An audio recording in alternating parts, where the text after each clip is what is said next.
Hi friends, welcome back to my channel Sushma ধারা ব্লগে তোমাদের সবাইকে স্বাগত। তো বন্ধুরা, এখন ঘড়িতে বাজে 5টা থেকে আমি আমার ব্লগটা স্টার্ট করছি। তো আজকে খুব ভালো দিন, আজকে বৃহস্পতিবার, বুদ্ধ পূর্ণিমা। আমার বাড়িতে নারায়ণ পুজো আছে। তো এর আগে আমি যতগুলো ভিডিও ছেড়েছি সব রান্নার ভিডিও, তোমরা সব দেখেছো। আর আজকে আমি এই ব্লগটা মানে আমার ফার্স্ট ব্লগ আজকে আমি দেবো।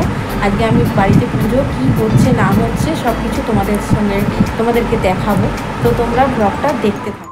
তো আমি রেডি হয়ে গেছি, স্নান টান করে একদম কাপড় পরে নিয়েছি। এবার পুজোর জোগাড়টা করতে যাব, পুরোহিত এসে যাবে সকাল সকাল।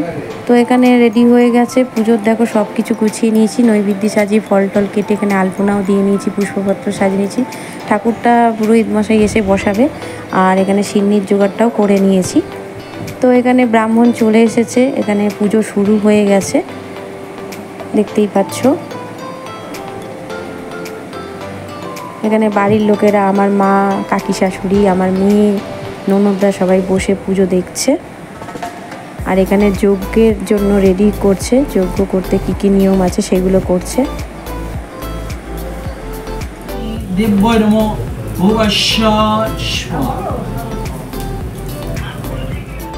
দেখো, আমাদের জীবনে প্রত্যেকেরই ভালো সময়ও আসে, খারাপ সময়ও আসে, সেই সব সময়গুলোকেই আমাদের মানিয়ে নিয়ে চলতে হয়।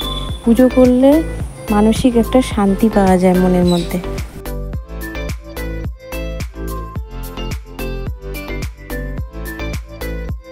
সত্যি কথা বলতে এখন সবাই মানে প্রত্যেকেই ব্যস্ত, আমরা কেউ কারোর বাড়ি যাওয়ার সময় হয় না।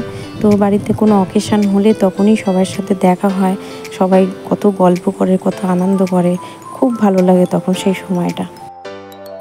তো হোম কিন্তু হয়ে গেছে, নিয়মকানুন যা ছিল, আর সমস্ত রিচুয়ালস মেনে সব কিছু করা হলো। পুজো প্রায় শেষের দিকে। এবার এখানে দুপুরবেলা খাওয়া দাওয়া করা হচ্ছে। পুজোটা খুব ভালোভাবে কমপ্লিট হয়ে গেছে, খুব ঠান্ডা মানে খুব সুন্দরভাবে পুজোটা হয়েছে। অনেকক্ষণ ধরে পুজো করেছে ব্রাহ্মণ, হোম যজ্ঞটা দারুণ করেছে। তো যাই হোক, এখন তোমার ঘড়িতে বাজে 4:30। তো বাড়ির সবারই খাওয়া হয়ে গেছে, আমারও খাওয়া হয়ে গেছে। এবার একটু রেস্ট নেবো, কারণ বিকালবেলা আবার একটু অনুষ্ঠান আছে, আরও অনেক কুটুম আসবে। তো সব কিছুই তোমাদের সঙ্গে শেয়ার করবো, তোমাদেরকে দেখাবো। এখন চোখ মুখের দেখো কী অবস্থা, মানে সারাদিন এত দৌড়ঝাঁপ করেছি, মানে আর শরীর দিচ্ছে না। এখন একটু রেস্ট নিয়ে নিই, তারপর তোমাদের কাছে আবার ফিরে আসছি। তো চলো দেখতে থাকো ভিডিওটা। আমি এখানে রেডি হয়ে গেছি, ওপরে কীর্তন হচ্ছে, সব লোকেরা এসে গেছে। আর এই যে এখানে আমার বোন রয়েছে, একজন। তো সবাই এসে গেছে, বাড়ি ভর্তি লোক, সবাই সবার মতন করে আনন্দ করছে। আর আমি এদিকে ভিডিও একটু একটু করে রাখছি। আর এদিকে উপরে প্যান্ডেল করা হয়েছে, এখানে কীর্তন হচ্ছে। এখানে পাড়ার লোকেরা, আত্মীয় স্বজন, বাড়ির লোক সবাই বসে কীর্তন দেখছে, মানে এক একজন এক এক জায়গায় আছে। আর নিচে খাওয়া দাওয়া শুরু করে দেওয়া হয়েছে, নাহলে দেরি হয়ে যাবে। ঠিক করে সবাই খেতে বসে যাচ্ছে। বন্ধুরা, পুজো পুরো কমপ্লিট, খুব সুন্দরভাবে কেটে গেছে। আর বাড়িতে যারা এসেছিলো, আত্মীয় স্বজন, পাড়া প্রতিবেশী, সবাই চলে গেছে, সবাই খুব আনন্দ করেছে, যাওয়ার সময় বলেও গেছে। তো যাই হোক, তোমাদেরকে আমি এই প্রথম ব্লগ দিলাম, ঠিক আছে, এই মানে পুজোর ব্লগটা। আমি তো এর আগে কোনোদিন ব্লগ করিনি, আমি যা ছেড়েছি রান্না ছেড়েছি।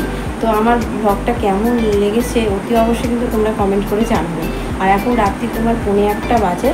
তো প্রচুর ঘুম চোখে, বুঝতে পারছো, প্রচুর টায়ার্ড, মানে সারাদিন উপর নিচ করেছি, এত মানে আমার পায়ের তলায় এত ব্যথা হয়েছে বলার না। তো যাই হোক, তোমাদেরকে আমি, আমার ইচ্ছা ছিল এই পুজোর ব্লগটা তোমাদেরকে শেয়ার করব। তো যতটা পেরেছি, যতটা চেষ্টা করেছি, মানে তোমাদেরকে পুরোটা শেয়ার করা। তার মধ্যে কিছু কিছু জিনিস বাদ গেছে। তো যাই হোক, তো আমার এই ব্লগটা কেমন লাগলো অতি অবশ্যই জানিও বন্ধুরা। আর এখন বেশি কথা বলছি না, প্রচণ্ড টায়ার্ড, দেখতেই পাচ্ছ, একদম দরদর করে ঘেমে গেছি। তো এখন শুতে যাবো, একটুখানি ফ্রেশ হয়ে নিয়ে শুতে যাবো। তো গুড নাইট বন্ধুরা।